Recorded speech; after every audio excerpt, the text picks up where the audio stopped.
Boa tarde, pessoal, tudo bem? Como que vocês estão aí nessa quarentena? Espero que todos muito bem, né? Bom, como eu havia falado para vocês, essa aula seria sobre o FGTS, mas devido a essas medidas provisórias do governo, gente, acho de extrema importância a gente comentar sobre elas, até mesmo para vocês aí sanarem algumas dúvidas de parentes, de amigos, né? Porque muitas mudanças foram feitas aí, tá? Com relação à nossa CLT. Então, eu vou começar falando primeiro da medida provisória 927, tá? A medida provisória 927, gente, ela foi publicada no dia 22 de março de 2020. E ela tem validade até o dia 31 de dezembro de 2020, porque esse é o período em que nós, brasileiros, estaremos em estado de calamidade. Então, essa medida ela é válida até dia 31 de 12 de 2020. Não sei, salvo alguma catástrofe, alguma coisa nesse sentido, eles podem prorrogar isso aí, podem fazer uma outra medida, algumas outras. Nós estamos até aguardando umas novas medidas aí com relação a esses contratos de trabalho, né? Para o empregado ter um pouquinho mais de segurança, mas vamos aguardar aí, temos alguns meses aí pela frente, tá? Então, essas alterações, gente, na legislação trabalhista, promoveu aí algumas mudanças aí sobre o nosso estado de calamidade, tá? Então, tudo que foi mostrado hoje aí vai abranger esse período que eu falei para vocês, e essas alterações, elas não são definitivas, gente, elas valem até o dia 31 de dezembro, tá? Os principais artigos e pontos, tá? Dessa medida provisória 927, eu vou falar aqui agora para vocês. Então vamos lá. Abram lá a medida provisória ou o slide e vamos ler juntos.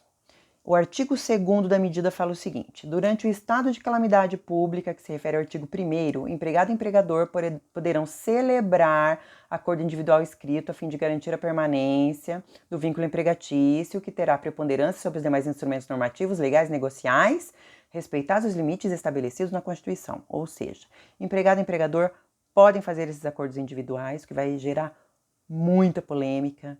É um problema sério, porque até contraria a nossa CLT, mas nesse momento de calamidade pode ser feito isso justamente para preservar esses postos de trabalho e dar também uma segurança maior para o empregador, né? Para ele conseguir também manter esses funcionários na sua empresa, né? Não precisar demiti-los, tá? Então, esse artigo 2º fala disso, que na verdade já chega aí, já impacta, né? Na primeira leitura a gente já fica impactado com esse artigo aí. Com relação ao artigo 4º, gente, que fala sobre o teletrabalho, o que acontece aqui? Durante esse estado de calamidade, gente, o empregador ele pode, a seu critério, quer dizer, ele tem essa exclusividade, tá? Ele pode alterar esse regime de trabalho aí, então ele pode fazer desse trabalho presencial um teletrabalho, um trabalho à distância, um trabalho remoto, contanto que o empregado demonstre aí que está trabalhando, né? Ele tem que, na verdade, ser avisado desse teletrabalho com período de antecedência de 48 horas, tá? E também esse teletrabalho, esse trabalho remoto ou esse trabalho à distância, ele pode ser interrompido a qualquer tempo, ser suspenso a qualquer tempo, e o trabalhador chamar esse empregado novamente, fala assim, agora eu te quero aqui na empresa e o seu teletrabalho findou, deu, tá? Então, o empregador pode fazer isso, inclusive por escrito ou por meio eletrônico. Ele pode lá escrever um bilhete, ele pode notificar pelo WhatsApp, e-mail, enfim, contanto que ele avise esse empregado, tá? Bom, férias. Esse também é um tema, né, que foi bastante modificado, porque o empregador, nesse período, ele está, principalmente as empresas, os comércios, as pequenas empresas, as microempresas estão sofrendo demais, porque muitas não conseguem manter essa empresa aberta, tá? Não estão produzindo, justamente por causa dessa paralisação toda, e elas precisavam deixar esse empregado, então, em casa. O que o legislador pensou? Bom, uma forma bacana de promover, de deixar o empregado em casa, sem prejuízo, entre aspas, né, do empregador, seria então conceder férias para eles, para esses empregados, tá?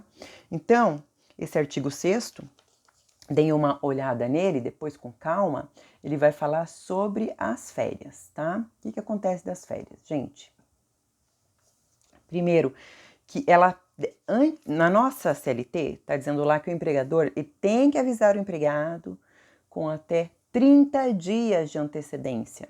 Por exemplo, ele vai dar férias para o empregado, ele tem 30 dias antes para avisar isso. Para o empregado se organizar a sua viagem, organizar as férias da esposa, organizar uma recepção de alguma visita, de algum parente vem visitá-lo, ou então precisa ele organizar a sua vida, né? Com o estado de calamidade, isso não precisa mais. O empregador ele tem a liberdade de conceder essas férias para o empregado, mas o prazo de aviso ele é de 48 horas. Então, ele pode chegar para o empregado e falar assim, olha, hoje é terça, depois de amanhã é quinta, a partir de quinta você está de férias, tá? Ele pode fazer isso. Vejam como ficou bem flexibilizada essa questão das férias também, do prazo de aviso, né? Bom, o período, então, mínimo de férias é de 5 dias. O empregador não pode, por exemplo, conceder 3 dias de férias para o empregado, tem que ser no mínimo de 5 dias, tá? E gente, vocês lembram que quando o empregado entra na empresa, ele tem um período aquisitivo de férias, que é aquele 1 ano que ele trabalha, para daí no ano seguinte ele tirar férias, que é chamado de período concessivo, o ano que ele vai tirar férias. Então, agora não precisa mais disso, ele não precisa mais cumprir o período aquisitivo dele de 1 ano. Um empregador que está, por exemplo, há 8 meses, 7 meses, 5 meses numa empresa, ele pode ter suas férias concedidas pelo empregador, né, o empregado, desculpe, pode ter suas férias concedidas pelo empregador e sem precisar cumprir esse período aquisitivo, esse 1 ano aí de empresa, tá bom? Bom, outra possibilidade também é a de suspensão das férias dos profissionais de saúde. Por quê, gente? Como há uma necessidade maior nesse nosso período de calamidade aí desses profissionais, sejam médicos, enfermeiros, farmacêuticos, biólogos, enfim, esses profissionais da área de saúde, eles podem ter suas férias suspensas, tá? Supondo lá que o enfermeiro está de férias, já faz 10 dias, ele pode ser chamado a qualquer momento para retornar ao seu posto de trabalho por uma necessidade do seu empregador, tá? Então, depois, lá na frente, ele vê como é que ele vai fazer, se ele vai tirar férias depois do estado de calamidade, ou se tem, né, condições dele tirar aí durante ainda o estado de calamidade, esse restante aí dos dias, aí isso ele vai negociar com o empregador, tá? Outra coisa também, ele pode ser antecipado o período futuro de férias. O que isso quer dizer? Eu tenho aí uma empresa e eu preciso deixar essa empresa fechada, porque eu não estou em condições, na verdade, de manter os meus empregados ali todo dia, porque a empresa não está girando, não tem capital de giro, eu não estou produzindo. Então, de uma forma de não dispensar os meus empregados, é conceder 3 meses de férias para eles. Eu posso fazer isso. Só que aí, lá na frente, lá nos outros anos, os empregados vão ter que trabalhar. Quando eram para eles tirarem férias, eles não vão poder tirar, eles vão ter que trabalhar. Vocês entenderam? O caos que tá isso aí? Mas é uma forma aí de manter os postos de trabalho, tá?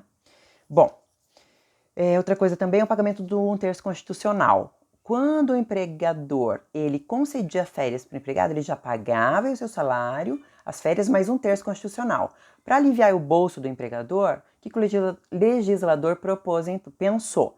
Bom, ele concede as férias, né? E aí, lá até o pagamento do 13º, ele pode pagar o 1/3 constitucional. Então, ele deixou para o empregador aí esse período para ele se organizar e conseguir pagar esse 1/3 constitucional lá até o dia 20 de dezembro desse ano, tá? Então, eles não têm obrigação de pagar o 1/3 constitucional já para o seu empregado que vai entrar de férias.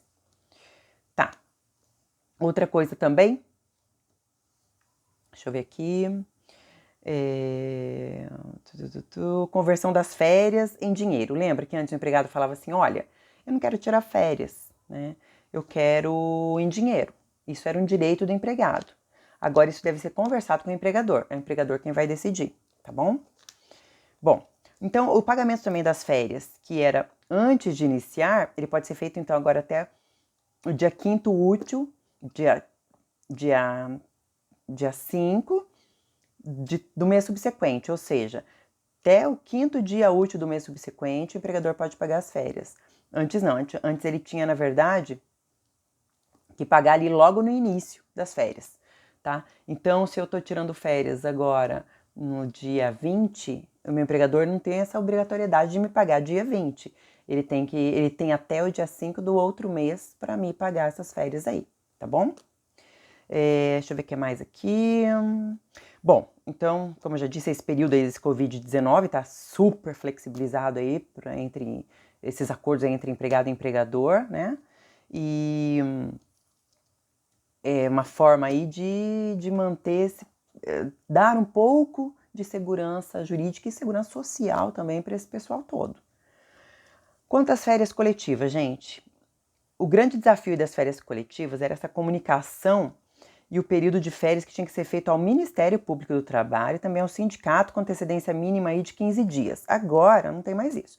Agora também o prazo para comunicação dessas férias coletivas, ele pode ser diretamente avisado aí pro empregado com prazo de 48 horas, tá? Então lembre-se, os prazos aí são de 48 horas para esses avisos aí, porque é um estado de calamidade, quer dizer, o empregador ele tem urgência em fazer essas tratativas aí com o empregado. Tá, nós temos 11 minutos de aula, eu vou parar aqui e daí eu volto no outro vídeo para a gente falar um pouquinho sobre o banco de horas, tá bom?